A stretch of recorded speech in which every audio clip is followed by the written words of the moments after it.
for joining us on the Nikki Maduro Show. I am Nikki Maduro. She is Kim McAllister. We are here. I have my cocktail. I hear ice in the background happening. My husband is making me. I have to take the glasses off. I'm telling you, Kim McAllister, they have become like glued to my face because I'm going slowly blind, and I forget that they're on my face because I wear them all day long. Hit that subscribe button. Make sure that you tell your friends about the Nikki Maduro Show live at 5 on Thursday as we dissect the week's news. And Kim McAllister was just telling me before we started the show about her child making her run around. I have a story of my own, which is I think a lot of parents can relate to. And I'm telling you, and yes, Ricky Aubert, I do want to give a little shout out. Mark Thompson, the Mark Thompson Show, is having a meetup. It starts at 6 o'clock, so the show might bleed into it a little bit. I am going to make it there.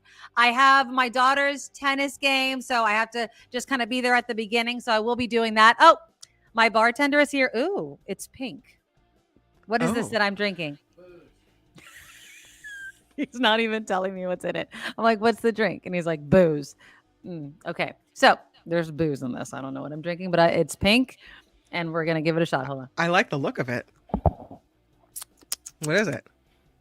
Is it vodka? It's vodka. Does it have a name, like a sexy name? I think it's just vodka. Is there club soda in it? There's pink lemonade in it. All right. Okay. Thank you, my love. Okay.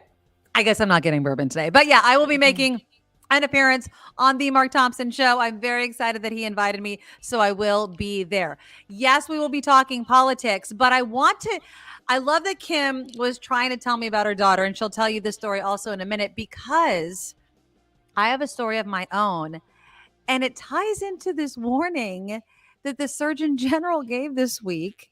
And I'm telling you, it could not be more timely. So, Kim, I'm just going to tell you real quickly that I was kind of losing my mind this week. So first of all, I'm going to tell my story after yours because I want to hear the end of your story. She cut it short because we were going to start the show. So, and because yours also is today. So your daughter, if you're a parent or if you have a child in your life, did what all children do. So let me just tell you. They act like we don't have lives. We're just there to serve no them. regard for your personal time. Right. So I've been in the car since the end of the after party to now. In the car. That is insane. It's that insane. Is insane. What the is after that? party ends at what? 2.5 hours? Exactly. Like I ended about 2:20 today. So call it 2:30, right? Okay. Had to go pick up one kid from school, get there, wait a little bit, grab him. Go to the other school to get the high school girl. Right. Julia, you might know her. She is not coming out to the car. So finally, after a few minutes, I call and say, where are you? Yeah. And she says, oh, I'm in broadcast class and I have to edit this commercial.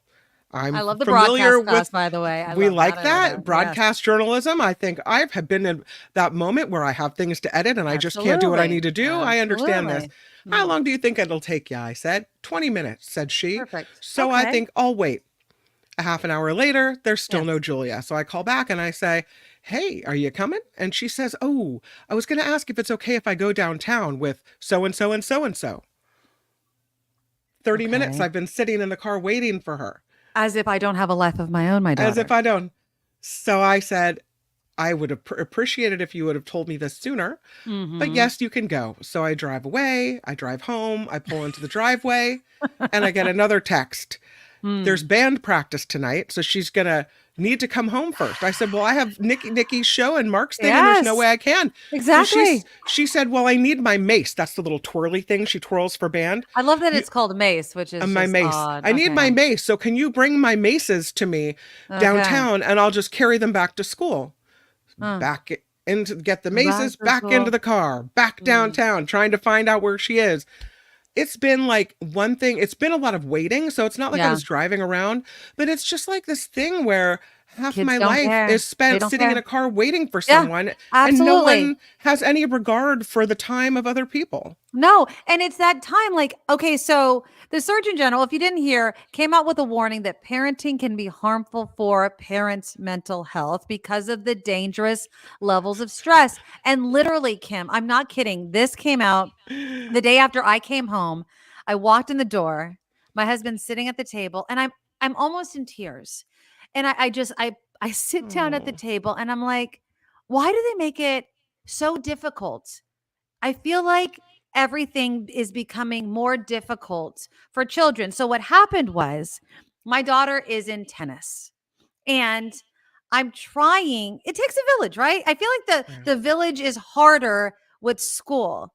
So the coach will not let anybody just take my daughter to a tennis game. Right. Even though I say, my friend, I give permission to my friend to take said child to the game. Mm-hmm. No, the school needs to clear it. Because it's a Why? school sponsored event, and they're responsible for her, right? Why are they responsible for her? Why? Why, if I say my child is leaving this school after hours to go somewhere, I can't decide that. I just don't understand. If I'm in a bind and I need to send my child, because it's hours after school lets out. Hours. Can't you put another name on the list of people that are acceptable to pick up your child? But what if it's a last minute thing? Like, what if, this person can't make it, so I got to call this person? That's what I'm talking about. It's like, it takes a village. And I'm sorry if this other person on my list that my kid feels comfortable with, instead of a random other player's car that my daughter may not feel comfortable going with, right? I don't know this person. I don't know this person. My daughter is new. It's just, they make it so stressful. And then not only that, back to school night. Back to school night. Go. Miss Paperwork over here, you. Right? Yes. You have to know that the person that signed up to drive all the other players has their insurance on file with the school. They have their make and model and permission slip information signed, all dealt with the school, right? So that's why, because they need to make sure that there's insurance, that everyone's safe, but that if there's some problem, there's coverage. But they're out ridiculous. Of school at 1:30. Yeah. The game's not till 4. Yeah. You know what I'm saying? Like, it doesn't. So anyways, that doesn't make sense. And then like back to school night happened last week and everything's online. And like my phone won't open the app for me to do this approval. And so then my kid gets dinged because I didn't sign something because it did. Seriously? And it's like, why can't I get a piece of paper so that I could just sign it? What if my printer doesn't work? And it's just this added, and I know I'm complaining, but it's just this added stress of like, do I need this right now? Like I don't need it. And I'm just up to here. And now that I'm in education, I get it. I really do. I understand. And I know, Ren, you're right. Legally, the school is responsible, but they're not going from school to the game. They're actually going home to the game. And then I'm like, are you going to stake out the parking lot and see if my kid's actually leaving the car of the person they said they're going to? No, they're not. It's just a hoop, an imaginary stressor that I have to go through. I don't know. I'm just, and this is why the Surgeon General actually put out the warning. And I literally parental stress is a thing. So yeah. I'm like, I thought it was so funny though when they came out with that warning, parental stress can cause real problems. Because I thought that's just the way of life. Is that not just our normal state of being? No, I don't want it.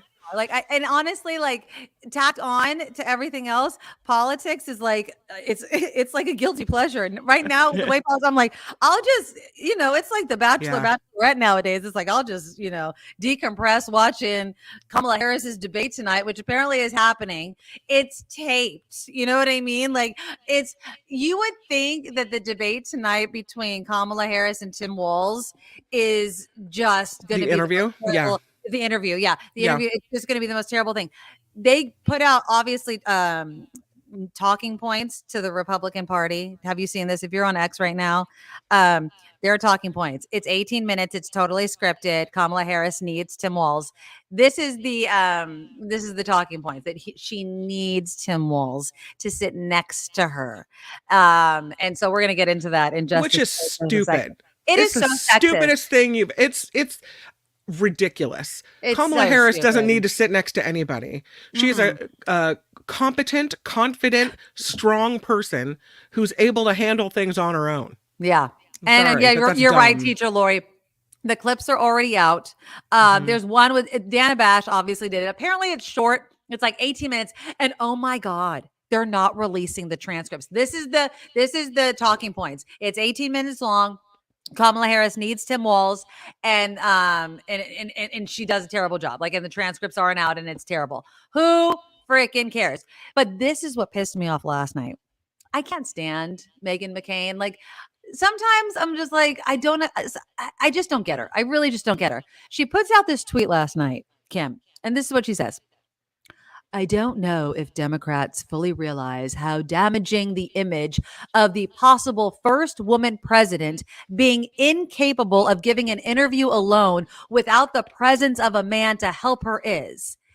And I don't think that Meghan McCain realizes how absolutely sexist that tweet is regarding the first possible president doing an interview with her vice president when all the men who have given interviews with their vice president have done the exact same friggin' thing. That's what I was going to ask. If the interview was with Trump and Vance, no one would have said a word. No one would have batted an eyelash. No one would have batted No one would have said, oh, Trump's getting pretty old. Looks like he needs Vance to sit right by him to keep him on track. No one would have said those things. Yeah, exactly. Right? They're two men. They show up. Everything's fine. But because she's a woman, all of a sudden she needs daddy to take care of her. Are you kidding me? I mean, it's so freaking BS. I mean, here's a picture. Exactly. It's Hillary Clinton, Tim Kaine, you know what I mean? Obviously, Obama and Biden. Mm-hmm. It's absolutely ridiculous. Now, some people are saying it's the first interview. Mind you, after Biden's poor performance at the debate, Kamala Harris did come out defending Biden. I mean, she did. And she has given interviews, not since obviously Biden said he was not going to run again. But again, it's been a month. She's had a lot of crap to do. I mean, people are acting like she should have had every decision made. She should have policy papers written. Like, she's running for president. And in 30 days, people want her to hit the ground friggin' running. Give me a break. I mean, I think that the Republicans are obviously shaking in their boots. And they're really being unfair. And I understand why, because they're scared. They're absolutely scared that she's running away with it because she is. She absolutely is. You want to watch any of this? Yeah, let's watch the clip. Generally speaking, how should voters look at some of the changes that you've made, that you've explained some of here in your policy? Is it because you have more experience now and you've learned more about the information? Is it because you were running for president in a Democratic primary? And should they feel comfortable and confident that what you're saying now is going to be your policy moving forward? Dana, I think the most important and most significant aspect of my policy perspective and decisions is my values have not changed. You mentioned the Green New Deal. I have always believed, and I have worked on it, that the climate crisis is real, that it is an urgent matter to which we should apply metrics that include holding ourselves to deadlines around time. We did that with the Inflation Reduction Act. We have set goals for the United States of America and by extension the globe around when we should meet certain standards for reduction of greenhouse gas emissions, as an example. That value has not changed. My value around what we need to do to secure our border, that value has not changed. I spent 2 terms as the Attorney General of California prosecuting transnational criminal organizations, violations of American laws regarding the illegal passage of guns, drugs, and human beings across our border. My values have not changed. I mean, I feel like she made sense there. Exactly. New policies, but that doesn't mean that your policies, that your focus has changed, that your values have changed. Right. Exactly. And I think that's an important distinction. I want to also play you this clip. And again, you guys know how I feel about Bill Maher. He does make a good point here. So it's this idea of how you present yourself. And Dana Bash made a good point there if you heard it. When you're campaigning during the primary versus when you're campaigning and you're the actual candidate for your party, Two totally different things. And if you can't deny that, right? You can't deny that. It's just like when you go after each other and it's Democrat against Democrat. Of course, you're going to go harder. You're trying to make yourself the choice for the Democratic Party. And then when it's Democrat versus Republican, you freaking rally behind the person that you were up against. That's politics, people. That's how you do it. I mean, that's how you do it. So this is a pretty interesting exchange. And let me just. In every single case, the Trump administration is more moderate and more in line with what more people want in America, and the outcomes are just better. No. Well, Listen. yes. Who is that guy? Vladimir Putin. Okay, he's moderate. Don't go out of NATO. That's really moderate. Project 2025. That's really moderate. I mean, we can go. The truth of the matter is, in 2019, she listened to the identity left, and that always ends up a disaster. And she's evolved, to say the least. And she'll be asked about it, and I think she'll have. Okay, so she's either a far leftist or a chameleon liar. I don't know. You know, well, sometimes. No, wait a second. People, Okay, so he was saying that, and I forget his name, the Republican. He's basically saying she's a liar if she evolves, if she moves to the center, which is not true, and that's the argument that Bill Maher is right about to make. Everybody tacks to the middle. Everybody, as Mitt Romney said, shakes the Etch-a-Sketch. Right. And by the way, it's a little odd, isn't it, that the Republicans had no former presidents, vice presidents. There was no Mitt Romney there, no Bush, no Dick Cheney. It's a little like Tom Cruise with his daughter. You know, I don't know you anymore. I mean, understand that reference? What? I don't know if I know that reference. Well, I mean, Tom Cruise never sees his daughter because she's a suppressed person because, you know, whatever, she doesn't believe in Scientology. And I feel like I've never seen a convention where the party just disowned its complete past like that. Yeah, well, again, doesn't really matter. Do we put on the best show? I don't know. I know we have better policies that have better outcomes. That just indicates you have made a clean cut with what republicanism was up until Trump. Exactly. And that's the point. You know what I mean? There is no Republican Party. And I don't know if you guys saw it today, and this is big news, Kim McAllister, but Kamala Harris has said today that she is going to put Republicans, I don't know how many, in her cabinet. Yeah. Yeah, I just saw that. That is huge. That is she said huge. She would name a Republican to her cabinet and that she's willing to do that. I think that's incredible. I hope she does. I really do. I think that she would choose sane Republicans. And because there are good Republicans. There are good, rational, common sense, you know, good people that are Republicans. You see them, the Republicans for Harris. You see them standing up and saying, you know, what Kinzinger said at the DNC. How you can't get behind it anymore. He's looking, I mean, we saw it again this week with Arlington National Cemetery. It's a consistent disregard for the nation's military. How could you possibly have that person be the commander in chief when over and over again they do nothing but disrespect the military? So there are Republicans that understand it and get it.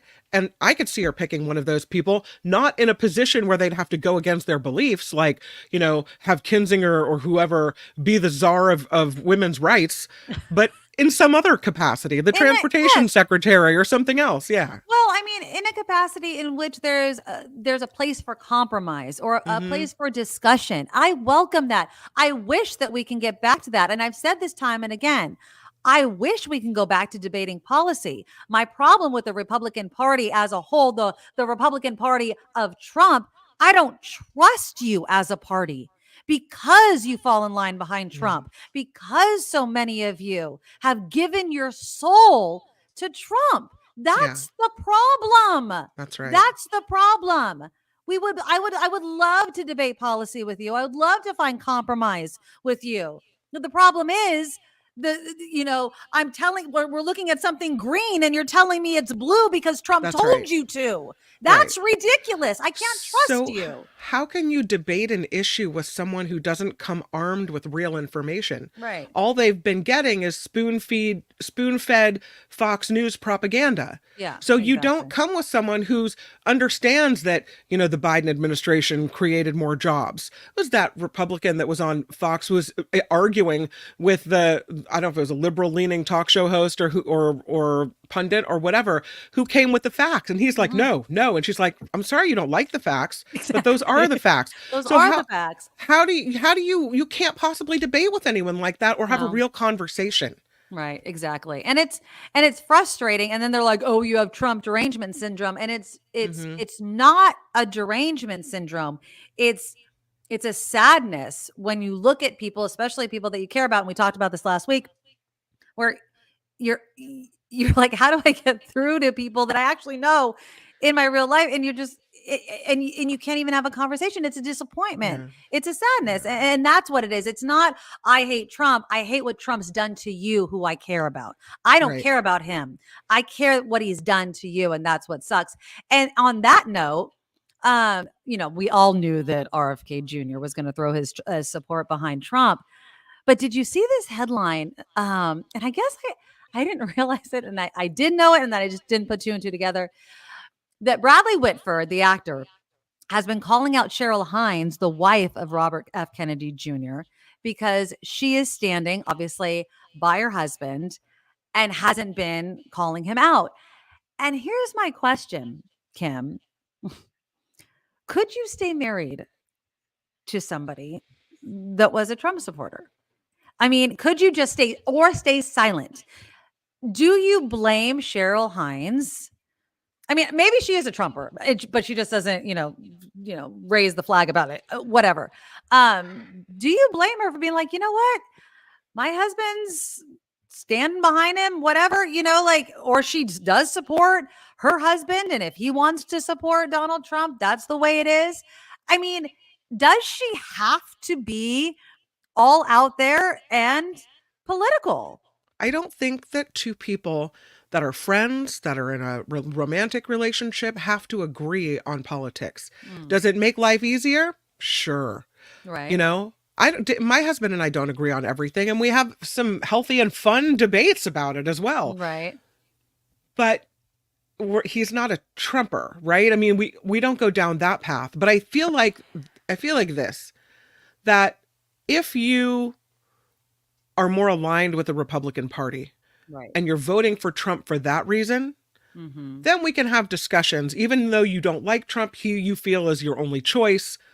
I disagree with you. I think you should stand up on principle, but okay. Right. But if you're one of those Kool-Aid drinking crazy people who, are interviewed at Trump rallies and just have the most ridiculous thing to say and bought every single lie, then I think maybe, and I've said this before on the radio, and I got a lot of pushback, I think there could be some type of mental illness on board. Right? That's what I think. I truly think this. So I look at RFK Jr., I just look at, he's an opportunist. But if you look at all the stories that have come out about him with the whale's head and the bear in the park and the brain worms and just the weird, and the way he reacted to allegations of sexual assault of the babysitter, where he's like, I haven't always been a church boy. Like these things, there's something wrong with him. Well, and also, I mean, and I don't know if this story, we never talked about this story, and I don't know how I never talked about it, but his wife unlived herself because she found a diary in which he had 37 affairs in 1 year and documented them in a journal before he married actress Cheryl Hines, who was on Curb Your Enthusiasm. That's the actress, Cheryl Hines. That's RFK Jr. So I don't understand this man. You know what I mean? This is RFK Jr. This is Cheryl Hines' husband. I don't understand. I don't think he's a good guy. But I also think he's a good guy either. I think he has something on board, just given all the things I've read. Obviously. So if she is in love with him, and he's going through a mental health struggle, then maybe she has a little bit more empathy for that. And she stays with him because she knows that maybe he's got issues that he's trying to work through. I know I'm very generous here. That's what I got. You're being extremely generous, my friend. I know. Very, very, very. I know. But I do think that okay, here's another question. So Bradley Whitford is friends with Cheryl Hines. They're both in the celebrity actor world, right? Mm-hmm. Could you stay friends with somebody who isn't calling out their spouse. I mean, and I know that this is a little different because they're in Hollywood, but I mean, using their platform for that, like, No, yeah, no. You know what you would comes to unfriend mind? them. Here's what comes to mind. Okay. Kellyanne Conway and her husband, right? Mhm. Constantly at odds, constantly Yeah. duking it out against each other, actually saying bad things about each other I know. in the media before they got divorced. And it was like you could see that divorce coming a mile away. Oh yeah. So Really bad. I wouldn't expect a friend to speak out. I would just feel bad for the friend thinking, oh God, Nikki's husband's a real woo. Yeah. Gosh, what she must be dealing with over there, because I know she's not like that. Yeah, I give you your space to handle it. So I think if you're airing your dirty laundry in public, it kind of makes me uncomfortable. Yeah, it would make me extremely uncomfortable. Yeah. And I think that it would just be like, not that I would make a big deal about unfriending you. I just, I wouldn't be returning phone calls. I wouldn't be asking you out to lunch. You know what I mean? I'd just be like, I wouldn't be Bradley Whitford. I wouldn't be calling you out in the press, but I definitely wouldn't be, I would be like, hey, let's catch lunch. Let's catch up. Teacher Lori, who knows? Strong chemistry makes exciting bedfellows. I guess. I mean, going back to the Conways, I mean, maybe it was exciting bedfellows, like that angry type of excitement in the bedroom. Who knows? Heather says people are complicated and relationships are weird. As we say back home, hard telling, not knowing. Okay. I don't know that's saying, but okay. Hard telling, not knowing. But yeah, I'm just saying it would be extremely hard. I don't know. I have friends that are, what was interesting though, Kim, when RFK Jr.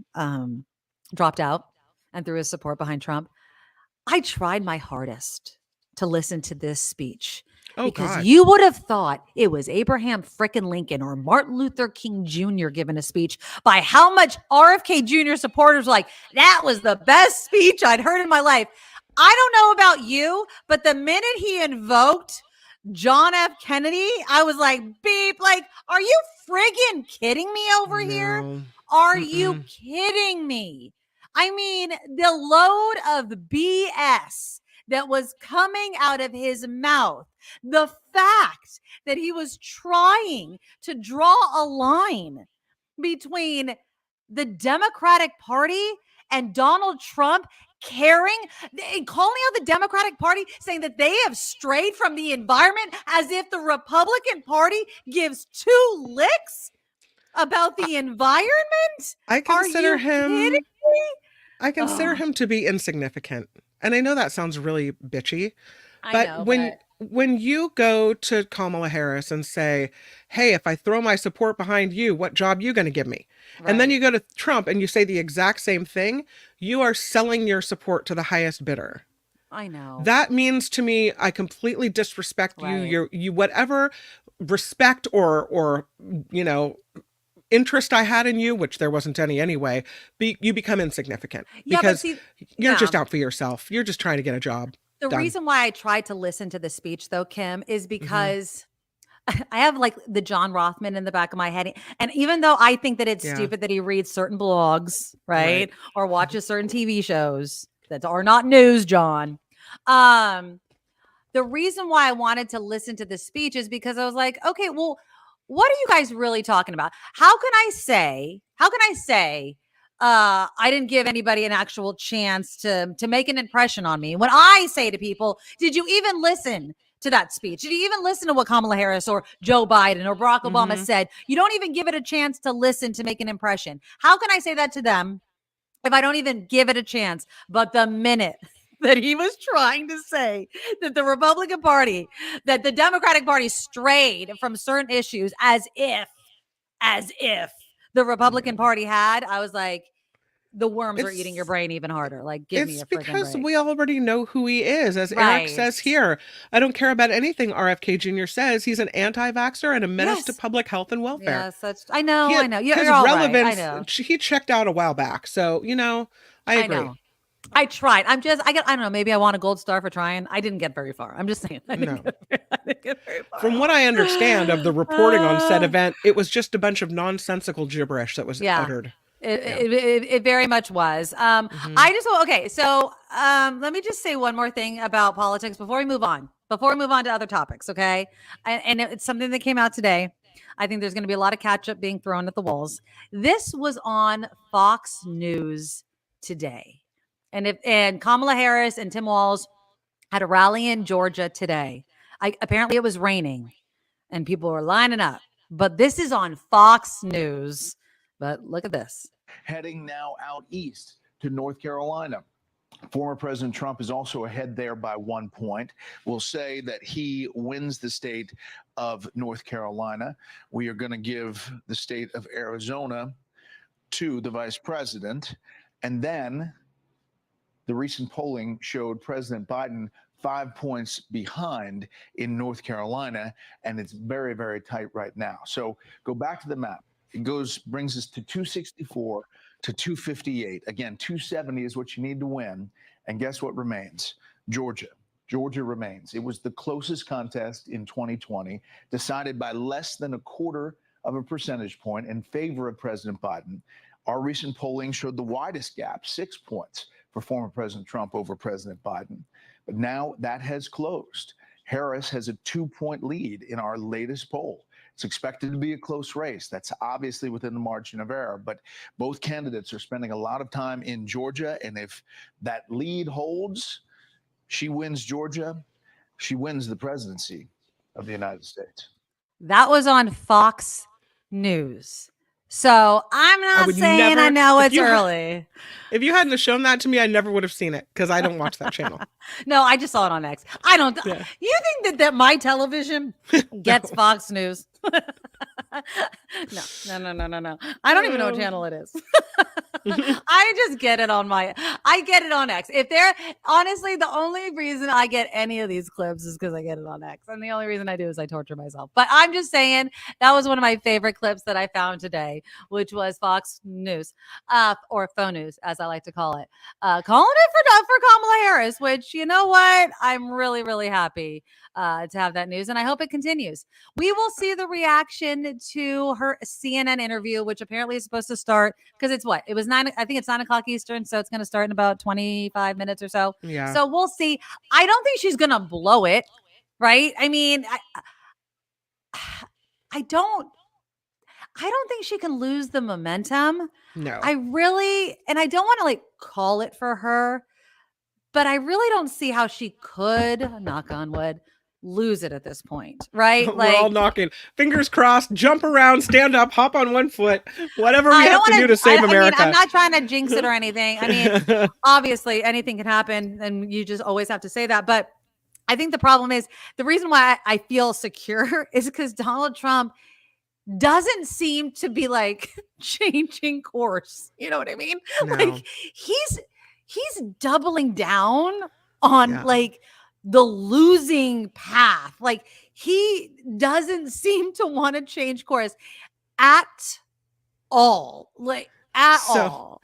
I was reading or watching something where it said, I know, great sourcing here, but the person was saying that they had asked him, it was a campaign advisor, a former campaign advisor who's still in touch with Trump.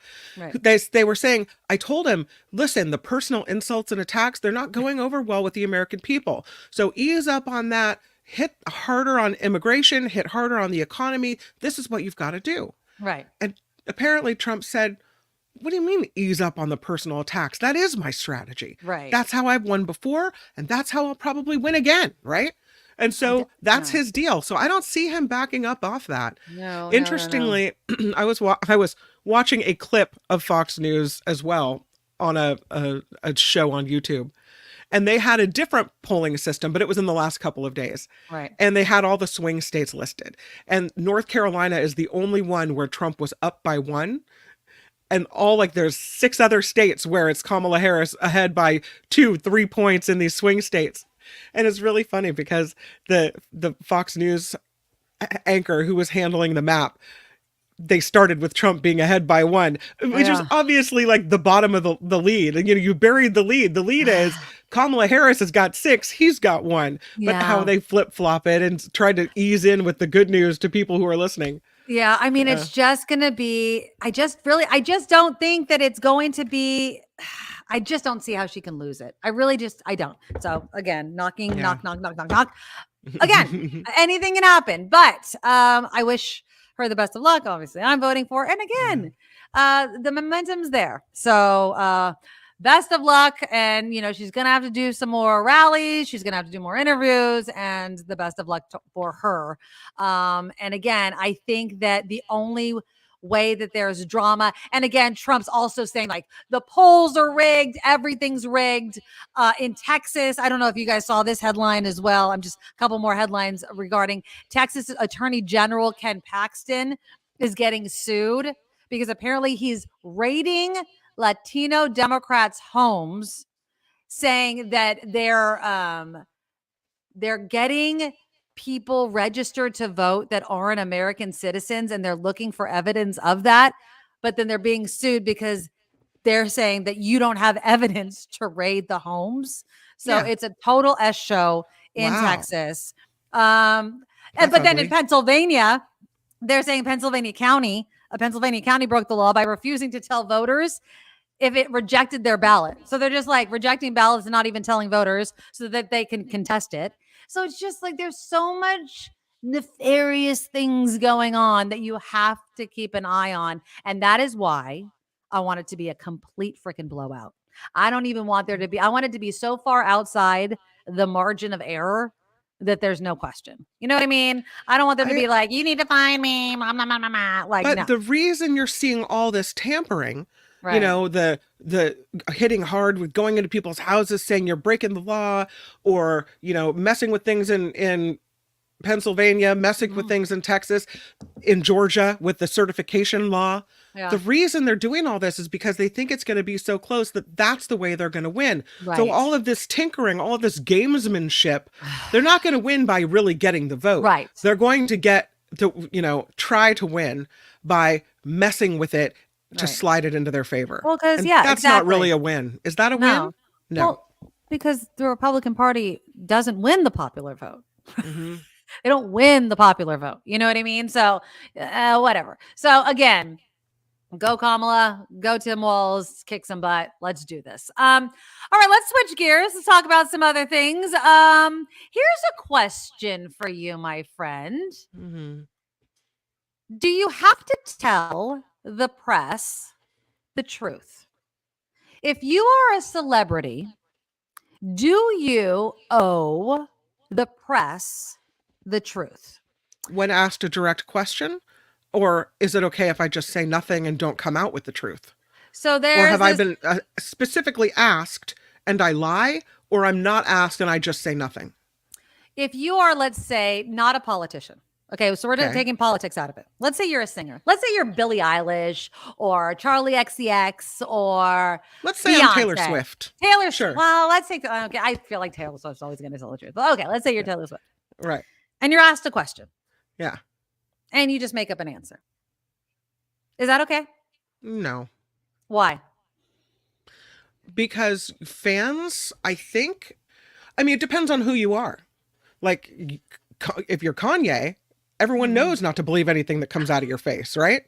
Right. But if you're someone on the up and up that's respected, then I think you owe it to yourself and to the people that support you to continue being someone who's a stand-up person. Okay. So absolutely, if you say something wrong, admit it. If you are asked a question, answer it in the best way you can. Don't lie about it.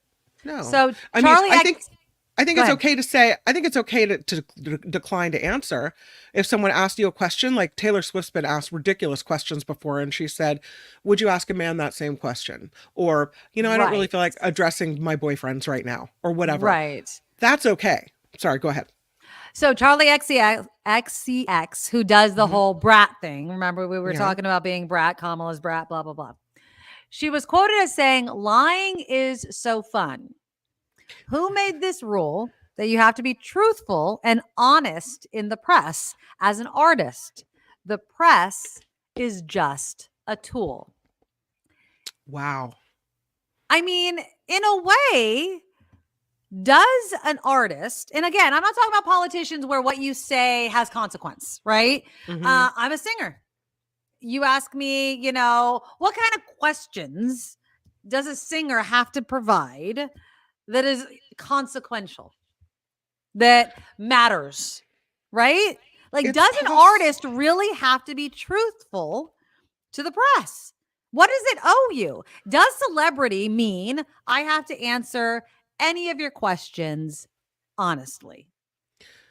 So if she thinks the press is a tool, then I would argue this. The press is a tool for you to have a relationship with your fans. Okay. It's the way they get to know you. You have your music, right. you have your concerts, but they don't know you as a person or what's behind the music or the you know, the story behind how you came up with a song until you Right. sit down with someone and spill the tea. So all of these things may be used as you may be using these interviews as a tool for people to get to know the real you. And if you lie about things, and if you don't take the tool seriously or respect the tool is not going to want to play with you anymore because you're a constant liar and bye-bye. You know, I guess in a way I agree in a sense, but let's take it away from the talking aspect of telling the truth. And what about, you know, Sia, for instance, you know, the artist Sia, she always wears this wig that covers her face, right? And so is there a difference between always wearing a costume and always maybe speaking in a voice? I mean, that's not your personality. That's not who you truly are, but this is the way I present myself to you. Isn't that a form of deception? I'm not going to give you myself fully, right? That's your shtick. I think that's okay. I think it depends on what relationship you want to have with people. If you're someone like a Beyonce or a Taylor Swift, you know, you're going to be, you span generations at this point. Moms love you, grandmas love you, kids love you, whatever. So in this instance, I think it shows that the more of yourself you give in a real, genuine way, the more people will like you and want to support what you're doing. Whereas you have whatever the lady is, SZA or whatever that you're talking about. I mean, can you really imagine her being around for generations? No. Charlie she's XCX. here and she's gone. I mean, who knows? Who knows? She's here and she's gone. You never know. You never know. You never know. Okay. Well, the other reason, 10 years, people will be saying, remember that lady who had the hair covering half her face? What was her name? I'm so glad that you said that, because the reason why I brought this up is because of what people say and how long it lingers. This brings me into this other topic. There is this girl, Alexis Earl. Okay. So she made this website called Ask FM. I don't know if you've ever heard about it. Well, no, she didn't make this website. She made a post on this website, Ask FM. Okay. So apparently she has made an apology for a racist social media post. Okay. Apparently she had used the N-word. She's a beauty and lifestyle influencer, and she used the N-word on a social media post. Okay. Is she of African-American descent? No, of course she is not of African-American. She is a blonde hair, blue-eyed social media influencer. Okay. Girl, that word does not belong to her. Okay. She's apologizing and apologizing. I'm so sorry I used the N-word. She used it when she was 13 years old. Oh. Do you think that someone needs to apologize for a social media post made when they were 13 years old? How old is she now? She is 23. So it was a decade ago. No. That's done. She already apologized. She was a child then. You do a lot of growing. If she's already apologized, we can assume, and there have been no more incidents in this manner, then we can assume she learned her lesson, she was educated, and we move on. That's what it's all about. That's what I'm saying. We educate people. We don't throw them away. We teach them. It's a teaching moment, right? Yeah, she puts out this long post, and like I'm reading it, and then all of a sudden she's like, I'm taking accountability, and I want to make it clear that I was 13. And I'm like, yeah, are we seriously condemning children for something they did when they were 13 years old? Now, I will say this. What do you think the age is where adults need to start apologizing for things in their past? Like, at what age you're like, nah, you're going to have to start apologizing for that? Have you never addressed it? If you've already addressed it, it's done. Don't look back. No, I mean, like, okay, so if I'm, let's say I'm 40 years old, okay, Yeah. how far back do I have to look where I'm like, okay, I have to apologize for that? Well, does someone come up to you and say, Nikki, I saw a post you made when you were 13 and you used this horrible word. What do you have to say? Then you could say, gosh, it was a learning moment for me. And, I realized that it's not my word. And I realized that I have no business saying that and that I don't want to hurt people. And that's that. It was a long time ago and we've moved past it. I agree with you, but at the same time, I think in my mind, I'd be saying, are you really questioning Yeah. 40-something-year-old me about something I did when I was 13? The answer is in the question. I was 13. Like, that's what I'm talking. That's Yeah. why I'm kind of flabbergasted at people. Like, It's are you very silly. seriously coming up to me? Mm. I was 13. Even at 13, I would have never used that word. No, right? me neither. But Because it's very silly. it's a very silly thing and those sorts of things. But It shows you, though, that what we put online, what we put on the internet thank you. is forever. Forever. Mhm. Forever. And that's the other thing. I think that this generation is just so, I hope, even though she's 23, she should have known better 10 years ago. Mhm. I just don't even understand why. I don't know. I don't understand. I just don't get kids. Like, I know maybe it's the shock factor, but Yeah. I don't even understand kids that say it with the A at the end. They do. I don't though. even say it with the A at the end. One of the moms at my daughter's high school, they had you had to go pick up your student ID card before school started. And there were kids in the line calling each other that with an A on the end. Oh, That's no. too close for comfort in my book. You don't say No. that. Okay, No. so for those that are just joining, I work at a school now with middle schoolers. I've been there a couple of weeks. How many times a day do I have to say language to kids? They don't say the Wow. N-word. But, and then the funniest thing happened today. So I was educated. My daughter was laughing at me. So the dean, she's like, a girl had to come into my bathroom to change. And she's like, will you hold on to her sweatshirt? It says cookies. It says what? Cookies. On the sweatshirt? Mm-hmm. I don't know what that means. Thank you. Okay. I had to be educated about this too. Cookies apparently is a marijuana brand. I had no idea. I thought I was hip to things. I wouldn't have known I that wouldn't have either. known. So I Oh. texted my daughter and I was like, I had to take somebody's sweatshirt today that said cookies on it. And then I had to be educated about why I had to take it. And my daughter totally laughed at me. And I Oh was my like, God. How "Ah." embarrassing that your daughter knows and not you. Well, because obviously. Well, I guess all now the you have to do youngsters- some research now. Well, and I you've did. gotta- I Googled and it's all Yes. just weed things. I mean, sometimes it has the weed, like obviously like the leaf on it, but this just said cookies on it. But all the people that have been in schools for a while. So if I your would've had kid has no something that says idea. cookies on it, that means weed on it. So yeah, I'm gonna learn all the tricks and all that kind of stuff. So yeah. Well, in your defense, I Mhm. just Googled cookies, hoping that I would see what you saw, and all I got was cookies. So Well, dude, I'm you just have to look- saying, No, like, look up cookies apparel. Cookies apparel. And then you'll see it. Go, go, go. Cookies apparel. And now you'll see it. And it's all it's not about going to the be weed. like Cookie Monster. Oh, Yes, there it is, baby. Okay. There it is. Now you're hip. Now Eric's like, now I'm hungry. And exactly. Cookies and hungry is going to go hand in hand. So noted. I'm All telling right. you. I'm telling you. So now I'm going to be able to share with you guys all the middle school crap that I'm learning. Because, yeah. Julia would have been able to walk right out in a sweatshirt like that, and I Yeah. wouldn't have batted an eyelash. You're like, oh, Nothing. do you like cookies? You want to take cookies to school? Yeah. You No, want to no, bake no, cookies? No, my friend. No. So yeah, I've learned all kinds of things. But yeah, the kids, I am telling you, it is so. Heather, I thought it was a euphemism for the vajayjay. No, it is not.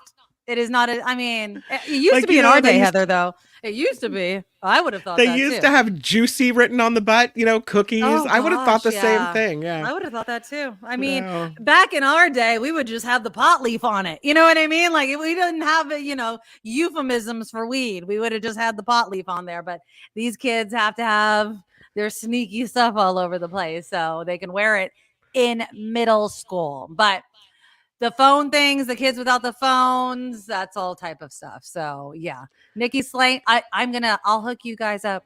I am learning all kinds. I'm having the best. I have my regulars. I have about, I'll say 10 kids that I see almost on the daily. I'm learning their for names. illness or discipline. No, just want to hang out. They come in. Okay. And so today was my day where I literally gave them the talk. I'm like, they kept coming in and I'm like, look, it's week 2. If I keep putting you in my log, the parents are going to come. And I was like, I don't want to talk to the parents. So eat, drink, get out. I'm like, you got to go to class. And they're like, I know. I was like, so let's not do this every day. I was like, I don't want to see. And like, there's this one girl. She's like, I'm like, isn't it boring to just look at me all day? She's like, I'd rather be in here. And I'm like, Well, I'll tell you, middle school can be brutal. Maybe It they feel more is. safe eating lunch in your office than they no, do they're not taking eating their- lunch. They're sitting there. They're supposed to be in class. They're not eating lunch. They just want to Oh. stare at my wall. And I'm like, sit in the wall in your class. Like, I'd rather stare at your wall. I'm like, stare at the wall in your class. I was like, because Wow. my wall is going to get you in trouble with your parents. Stare at the wall in your class. So yeah, it's I'm trying to be empathetic. I'm like, I get it, but you got to go. You got to go. You're You got to out. go. So I'm trying my best. I really, really, really am. But Lori says, don't feel bad. I got a kid's mom to make her throw out her backpack because I didn't know Airheads was a candy and thought she was calling herself dumb. Had to have Oh. it translated for the mom, and mom made her toss. I love Airheads. It's not the best candy, but I don't know why. I like it. I actually had one just the other day. None of my kids like Airheads, and they get them sometimes like as treats, No. and I like them.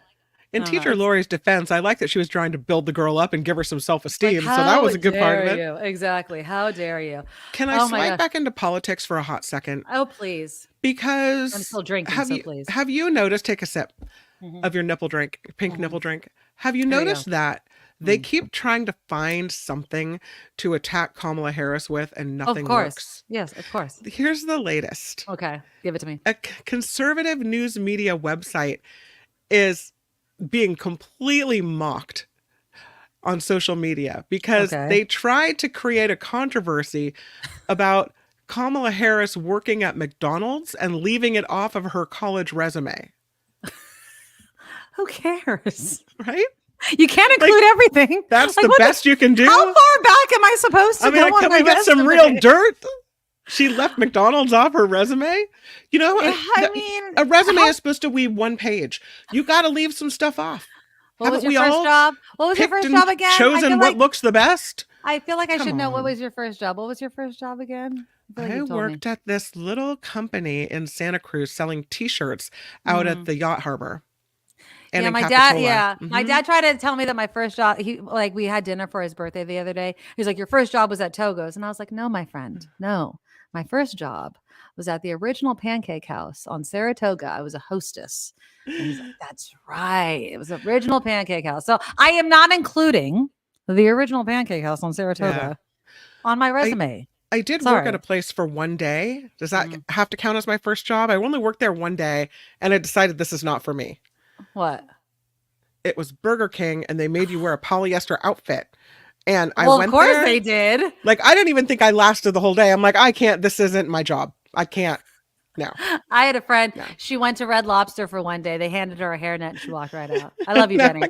She's still no my can best do. friend. She's still my best friend. They handed her a I'm with hairnet. She her. came right back, and I was like, "What happened?" She's like, No. "They handed me a hairnet, and I'm not working any place where I have to wear a hairnet." I'm like, No. Selling T-shirts on the beach sounded like a much better gig. "Oh hell yeah. Yeah. Anywhere on the beach, I would." Mhm. That's one place. Well, I didn't live close enough. You lived in Santa Cruz. I mean, oh, you missed the original Pancake House. Had that pancake, the Dutch pancake. I think it was called. Like it was inflated. It was really really cool. I loved the silver dollar pancakes. I would eat those. It was a really great restaurant. I was a hostess though, and then I became a busser.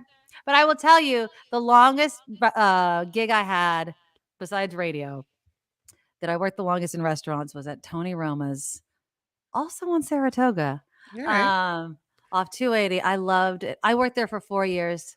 That was the best job ever. I was just talking about it. Best job ever. After every shift, they gave you a free meal and a free drink. I worked there for 4 years in my 20s. I left with cash. Perks. I was a waitress. Cash, dinner, and a drink. There is no better job than that. I am telling you. They had the best pork chops, bone-in pork chops there. I mean, I love the ribs. I was like selling it to my niece the other day. She's like, you love the food. I'm like, that's why I work there. I never worked at a place or a restaurant that I didn't like the food. Why would I do that? I'm like, they give you free food. I worked at Togo's because I like the salami sandwiches, and I worked at Togo's because I love the ribs. I mean, come on now. Like, it'd be stupid. The Dutch baby. That's what it is, Janet. The Dutch baby. Yeah, it was like this puffy thing. You know, I never ate that pancake though. It was way too much. But yeah, it was really good. This group it's the Beacon, this conservative group. Oh, that's what it is. Is it the free Beacon or just the Beacon? I think it's the Beacon. Okay, I don't think it's the free Beacon. I think it's just the Beacon. So the Beacon wants to assure that Kamala Harris is on the up and up about, did she work at McDonald's and why did she leave it off of her resume? Because she didn't mention it until a labor rally in 2019. And it wasn't mentioned in her earlier memoir. So they decided they were going to dig into her McDonald's seedy past. Was she a fry girl? Did she flip the burgers? What did she do? She said yes, that she handled registered duties and manned the fry and ice cream machines at a McDonald's in Alameda. However, the Beacon says that she was applying for a law clerk position in the Alameda County District Attorney's Office, and they asked for her to list every position she'd had in the last 10 years. And she did not list McDonald's on that list. So why? Why didn't she list McDonald's? They have been unable to verify her employment at McDonald's. McDonald's has no comment. Snopes is unable to verify her work history at McDonald's.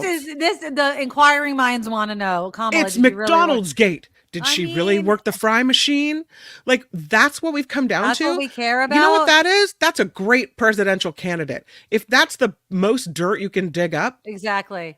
Did Donald Trump really have bone spurs? Does anyone want to pull off the sock and dig around that toe to find the scar? I mean, who wants to have that job? You know what I mean? Like, go kick rocks. All right. Who gives a crap? I don't care. It doesn't really. I mean, again, they are grasping for something. Yep. Just let it play out. You've got an asshat for a Republican candidate because you couldn't find anybody else.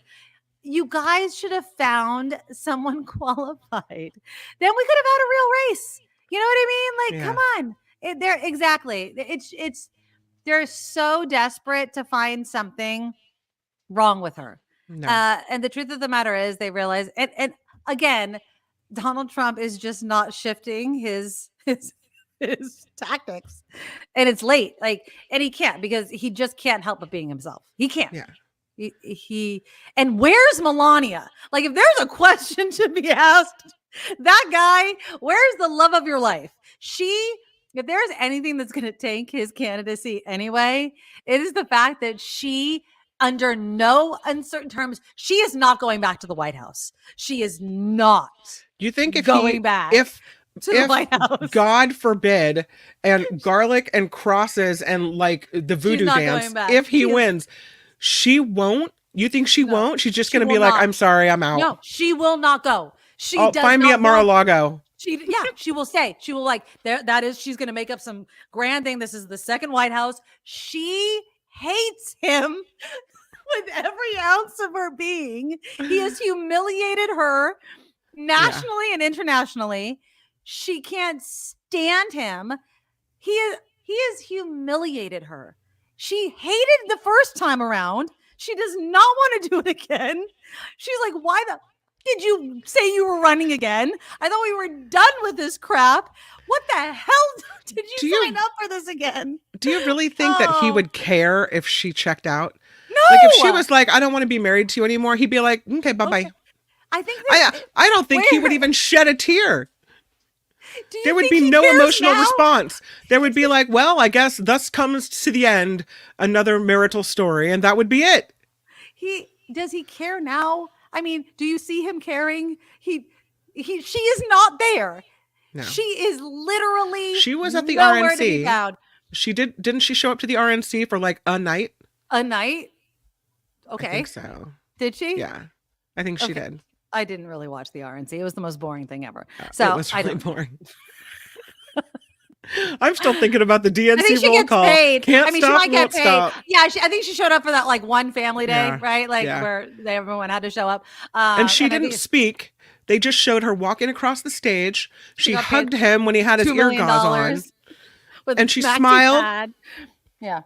And that was But it. do There not was no hold my speaking. hand. It's not like Michelle Obama who walks up and she's like, "What's up, America?" Right? Now, I haven't heard Tim Walz's wife speak, but she's new to politics and she's always there. Maybe she'll get into a little But bit she's more. giving interviews and stuff like that. But when you so- talk about the presidential level, Doug Emhoff spoke at the DNC, yeah, he did. He was a little cheesy, but right? whatever. Even yeah. he was cheesy, but it was cute. His It was kids cute. made a video. The whole Right. family's involved. That's right? because we're cute and we're not weird. So Melania's like, bye-bye. yeah, exactly. Ricky, you're probably right. It's all in the prenup. He's like, you can't embarrass me. If I ask you to do something, you have to do it. And she's probably like, I'm not going above and beyond though. Like that, one appearance. I am not going back to the White House though. I did it once. I am not doing it again.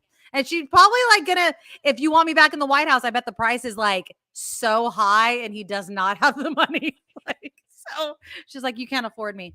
She's probably like, you can't afford me. So that's No. it.